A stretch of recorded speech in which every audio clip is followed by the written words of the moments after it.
Hello everybody, welcome to episode 179 of Show for You, where today we'll be going over part 2 of Baki-Dou Season 1. Now, I'll just kind of start off to say, this part was absolutely stupendous. But yeah, so let's get into the story. So we see as it starts off where episode 13 left off, and we see as Pickle's causing some chaos in the sewers of Japan, and ultimately they end up having to sedate him because of this, so he doesn't keep causing some more chaos. And then Albert Payne and Tokugawa end up taking him back to like a lab. And during this, we see as Miyamoto Musashi ultimately ends up pulling up. And with much contention from Pain, we see ultimately as Pickle and Musashi allowed to encounter each other because Tokugawa was like, "Yo, this would be epic." So ultimately, we see as they end up encountering each other in this lab. They end up putting them in like this special room that is essentially indestructible, so they can kind of go all out if they want to. And we see as Pickle and Musashi fight. And now here we see that Pickle puts up his own fight pretty well. Now Musashi did not have its blades, but we see as Pickle he does well. But Musashi mentioned about how he would be able to beat Pickle if he had his blades. And so, ultimately, they end up agreeing to a rematch with Pickle kind of winning this match here because he ends up, like, hip thrusting Musashi into the air after Musashi had supposedly pinned him, or presumably pinned him. But, yeah. So, then we see as the build-up to this fight, we ultimately also get to see as Musashi ends up getting his own swords back. And, well, at least his, like, original swords, like 1600s Miyamoto Musashi swords. Takezo sword. But, yeah. So we see as then they end up going to the underground fighting arena where all the fights happen in Baki essentially, and we see then as Pickle and Musashi prepare to fight. Now during this time, it is like I believe it's around 7 days time while Musashi is kind of chilling all that, and ultimately just the time passes to get to the fight day. Well, during this time we see as Pickle has starved himself. He won't even eat the T-Rex meat that they have created for him. Well, this was actually the organic stuff, but they have been synthesizing some to give it to him and keep his supply full. Yeah, he has been starving himself because as we see as multiple of the characters discuss, we see Dopo Orochi and Baki actually discuss this, that hunger is the purest way to get the ultimate power out of a beast, and Pickle knows this because Pickle has faced hungry beasts before, and he knows that if you want to draw out your maximum power, you need to be hungry, and you need your prey to be right in front of you, and Pickle sees Musashi as prey, as we see multiple people comment on. So then the day of the fight ultimately ends up coming, and we see as Pickle and Musashi begin to fight. And during this, we see as Musashi is not doing the best to begin with, but he is able to get some slashes in. But these slashes aren't anything major to Pickle because they're relatively shallow. He is bleeding a lot, though. And so we see as he continues to fight until ultimately Pickle ends up realizing, yo, I gotta lock in because Musashi is doing pretty well against him. So we see as Pickle ends up going into this like monstrous, almost subhuman looking form. And it's like, it's weird. His like back is all hunched, his arms get super long and weird. But yeah, so we see this, and then ultimately he ends up trying to go against Musashi, but Musashi ends up pulling out a bunch of slashes on this dude. And Pickle then does the exact thing that an animal would do. He tucks tail. I mean, yeah, he did get a bit of his meal because he did get a bite out of Musashi, but he then tucks tail and runs on all fours all the way out of the underground arena. And during this time, as he's running out, we see as he in fact runs into Motobei, and he ends up, we see as Motobei ends up apologizing to Pickle a little bit because he's like, yeah, I know you couldn't have done that. So, he's like, I am the only one who can defeat him. And so we see as Motobei prepares to walk into the arena to fight Miyamoto Musashi. And after this, we actually see in the next episode as Shibukawa and Motobei end up discussing about how much Motobei has been training and if Motobei was actually going to be able to fight Musashi based on the level he's been training. And we see that Shibukawa ends up kind of scoffing at Motobei when he says he trains at least once or twice a day, I believe it was. And we see how he then goes into detail about how he, in fact, is doing a lot more. He is only being, I guess, interceded by small breaks to like sleep and like brush his teeth occasionally where he forgets about training. But besides that, he's training all day long. So we see Motobei is in fact prepared for this. So then we see as Motobei ends up coming in here, and him and Musashi end up sitting down and actually just kind of greeting each other. We see as Motobei's kind of drinking some, presumably some sake, and he has some cigarettes, and ultimately he ends up offering these to Musashi. And Musashi sniffs them out for a second, and then he's ultimately like, whoa, these are covered in blowfish poison, all of them the ones besides the ones you got. So we then see as the fight begins, and what Motobei starts off with is busting a bottle across Musashi's face, which ends up leaving this massive gash, which will become a permanent scar for Musashi. But then we see the fight continue, and it honestly kind of starts going a little bit poorly for Motobei, but Motobei is ultimately able to pull out some pretty good hits. We see as he ends up putting these brass knuckles on, and that deepens the wound in Musashi's face. We also get to see as he uses a short spear against Musashi, but Musashi easily dissembles Motobei here. But Then we see ultimately as Musashi ends up learning that Motobe, in fact, has some like chainmail armor on it, similar to that of which he fought Jack with. So we see as Musashi's like, okay, well, if I'm not going to be able to cut through you, then I'm just going to use blunt force against you. So we see as he starts whapping him with the blunt of his blade, and he starts literally, like, essentially breaking off Motobe's limbs, but they're, like, such clean bone snaps that it looks like his arm's, like, sloughing off. And we see him do this to literally all of Motobe's limbs, besides, I believe, his right arm. And he just does this, and ultimately Motobe is down for the count. And then we see as they both are sitting there kind of tired and tuckered out a little bit, but then Motobe ends up taking Musashi by surprise by like propelling off his knees to Musashi, getting a wrap around his neck, and then putting Musashi in a sleeper hold. And in this, he is able to successfully put Musashi unconscious. And not Motobe, Musashi ends up going out, and the match is technically given to Motobe. So we see then as Musashi ultimately does end up getting up, and he's like, yeah, I lost to you, and he ends up heading out of the arena. So after this, we see as Motobe is then taken to the hospital, and Baki apologizes for having had Motobe protect all of them, and he's like, I will slaughter Musashi if I have to. So we see then as Baki now has the resolve to fight Musashi seriously. I mean, it's not that he didn't have the resolve prior, but like he realized he has to now because of his duty as one of the strongest people in the entire world. But yeah, so after this, we see as time passes, and then ultimately, like I said, Motobe goes to the hospital, and then Musashi ends up going somewhere during his time, and this is in fact to a news station where he ends up getting on live television and speaking with this dude, interviewing him. He's like, "We got the real Miyamoto Musashi here," and he ultimately kind of I guess disrespecting Musashi's way of the sword, and Musashi just straight up slashes this dude with his invisible blades onto this, and this causes everyone to freak out, and the Japanese police get involved. So we see then as Musashi heads back to Tokugawa's little abode, and he then speaks to Tokugawa, and he's like, "Yeah, I'm leaving here, and I want to go, and I want to fight." And Tokugawa's like, "You can't leave here, or you'll be under attack by everyone." He's like, "Well, I got to, I want to." And we see then as he ends up hugging Tokugawa for all he's done and everything. And then he heads out to fight the police. Now, here's a great little intercession point, and around the same time that actually happens in the second part, where we get to see some Yujiro stuff. Now, Yujiro is barely present in this part because he is in, I believe, the United States.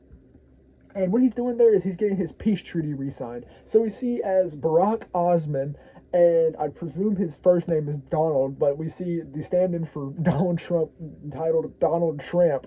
We see as Osman ends up revealing to Donald Trump that there is this secret, unknown, armistice between Yujiro Hanma and the United States, and Tramp's like, that's some bullcrap. I'm gonna go here and see it myself, and I ain't really taking this crap seriously. So we see then as Tramp ends up heading to Yujiro Hanma's room, gets up there, and we see as he purposely memorized speech in case something went wrong. He pees himself completely and is quivering in front of Yujiro. Yujiro's like, "You got 3 minutes," and he ultimately ends up giving the speech and then heads out. Now, we see also another, stand-in for president. We get to see Ronaldo Wilson Reagan, who is the 40th president. I love all the fake names for, like, political figures in Baki because they're always so goofy. Like, you got Barack Osman, Donald Trump, Ronaldo Wilson Reagan. And then we also get to see another one. We get to see Henry, presumably Hillary Clinton, but we don't get to hear her last name. But yeah, so we see this Henry ends up pulling in. She's like, I still haven't lost yet. So she's like, I will claim, I'll guess, wear the pants for America and go in and stand up to Yujiro Hanma and make my own oath. So we see as she ends up going in there, and Yujiro's like, "Yo, get out of here." Well, she's not like that, but ultimately she ends up introducing herself as a friend of Amy, Baki's mom.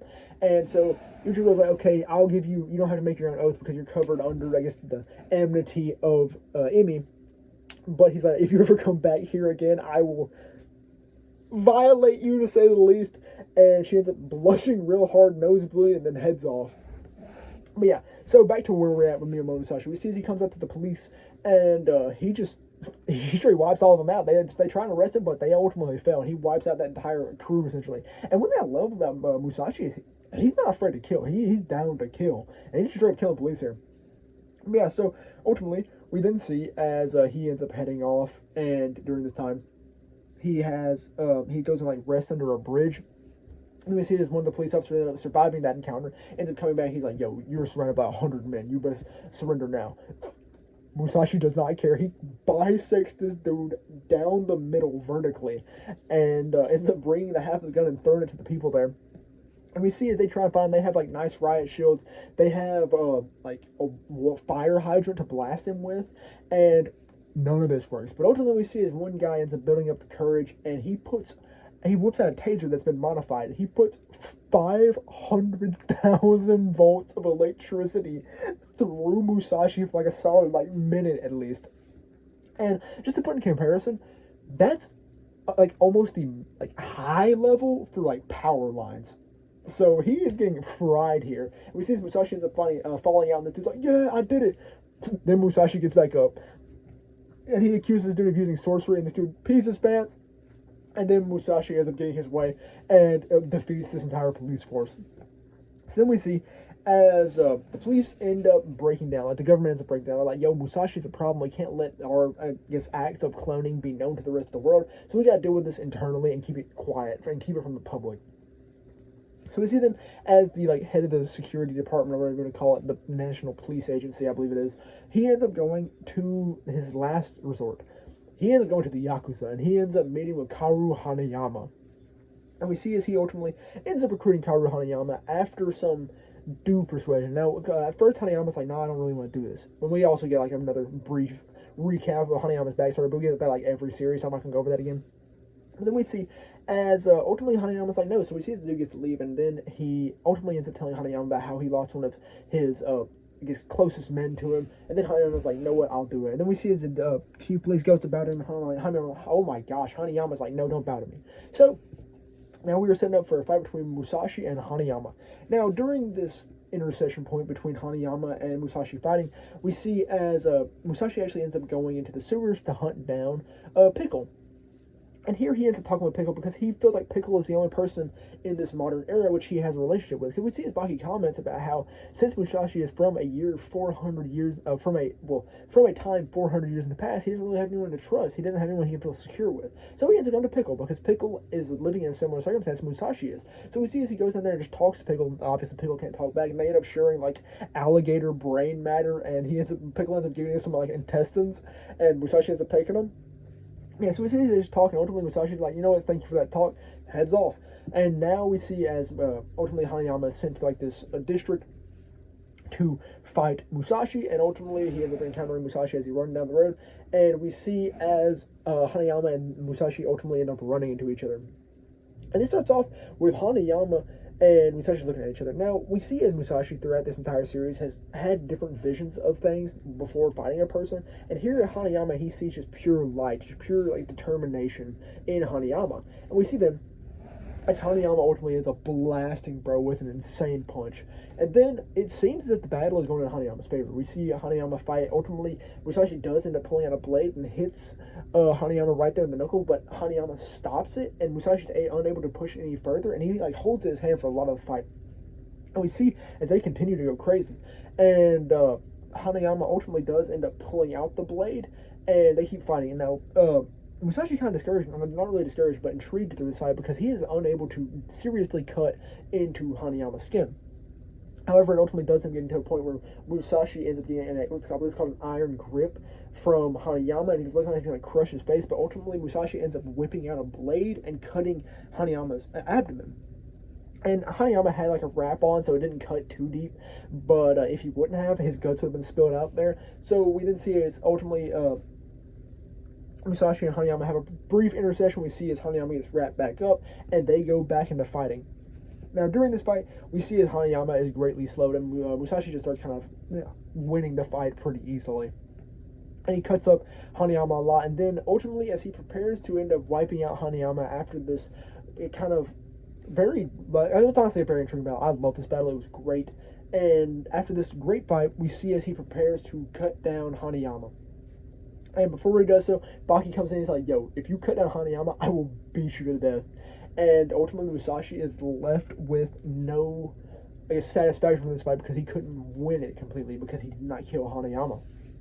So we then see as Musashi and Baki agree to fight each other. We also see as Baki ends up calling out Musashi for being too weak at this point because Musashi wanted to fight right here and now, but Baki's like, "I won't fight you. You're not full. You're incomplete power." And we see as Musashi kind of shows, but he like cuts Baki's shirt up and all that. But Baki's like, "Yeah, this ain't crap. I will not fight you at this level." So we then see as a little bit of time passes, and as the fight is prepared to happen. And just throughout this, we kind of see as Baki goes about doing a tad bit of training, but we also learn that he does training throughout his entire life. At every point when he's like walking down the street and everything, he is training. And we also see as Baki is getting some incredible speed feats here. Like he is moving faster than like technically the speed of light, because what we're seeing is he's like disappearing. But yeah, so as we see as this continues, ultimately the day of the fight ends up coming, and in this, we see as Miyamoto Musashi faces off against Baki Hanma. And this fight begins with Baki and walking into the ring. Musashi was already there waiting, and we see as weapons are obviously allowed in this fight, and then they begin to fight. Now, Baki, in this first part, does very well. Now, he does have a couple of, like, goofy little upsets where he ends up getting, like, beat away by Musashi with his invisible blades. And in the first half, like I said, Baki's doing pretty good, but then Musashi kind of gets back with the invisible blades. He does end up getting a crazy hit on Baki's undercarriage, to say the least. Also, Baki did pull a hit off on Musashi's undercarriage to begin with, but he did it in, like, a swiping down method, so that he didn't do it because of this, but Musashi was like, yeah, if you would have hit me coming up, then I would have been done for. And so I see this fight progresses, and ultimately it does lead to the blades getting drawn. So we see as Baki ends up with a blade and Musashi ends up with a blade. And so Baki's like, yo, I know how to use a blade. And he ends up showing it about a little bit. And then we see as they prepare to fight with their blades. But ultimately, what Baki ends up doing is he ends up throwing his blade at Musashi. And Musashi ends up grabbing it with both of his hands. And Baki was like, aha, I know you would do that. So we then see as, what's her name? It's Sabuko. Yeah, Sabuko.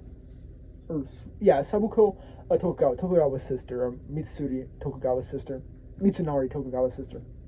We see then Baki had planned to distract him, and he did this to, like I said, get his hands occupied so that he couldn't, like, swat her out of the way. Comes in, gets her lips locked on the Miyamoto Musashi's, and draws his soul out. But, yeah.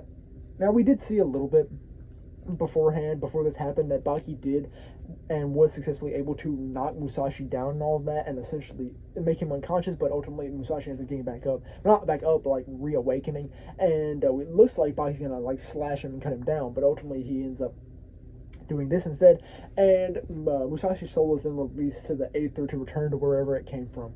And so we see then the aftermath of this. Now everyone's obviously celebrating this and all that, but also they're sad to see the death of such a phenomenal warrior. And we see as they end up carting him off on a stretcher. And after this, we see what is done with Musashi's body. We see that Tokugawa, in fact, brought the body back to those who had originally brought life to this new living flesh of Miyamoto Musashi. And with this, we see as they now plan to preserve Musashi's body. So they end up going under and creating like this, well, they had already planned it, but they created this like cryo chamber to cryogenically freeze Musashi and allow him to live eternally by using essentially what was human antifreeze within him. So then after that, we see as all the other fighters end up learning about this, who were all at the fighting arena anyways.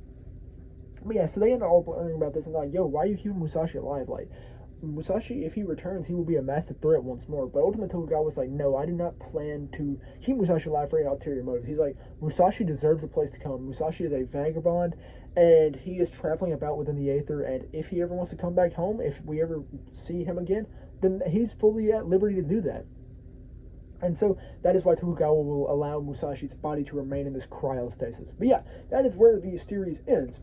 And I love this. Like, genuinely, I loved all 4 of the major fights in this part of the season, and really, I don't know what I'd say my favorite was. I'd probably say my favorite was Hanayama versus Musashi, but I also really love Hanayama versus Pickle. I mean, I'm not Hanayama, but Musashi versus Pickle. And honestly, Motobe versus Musashi was a lot more hype than I was expecting to be, because I'm not a big fan of Motobe personally. But this fight between them was really good, and I love to see. Yeah, Motobe did kind of pull out kind of a bogus win, but I mean, still. And like I said, the Pickle fight was great. I love Pickle. Pickle is probably one of my favorite fighters in all of Baki, but Musashi most certainly became my favorite antagonist in this part, because I just love seeing him. I love his just willingness to kill, and I loved the complexity to him. And he was just a dude who loved fighting, but he also loved killing. He loved slashing. He loved cutting. That was his big thing. But yeah, then like I said, like the Hanayama and Musashi fight, I love to see Hanayama because Hanayama is like once again one of my favorite characters in all of Baki. He's been one of my favorites since Baki and him fought in like that bar or casino, whatever it was in the first series in 2001.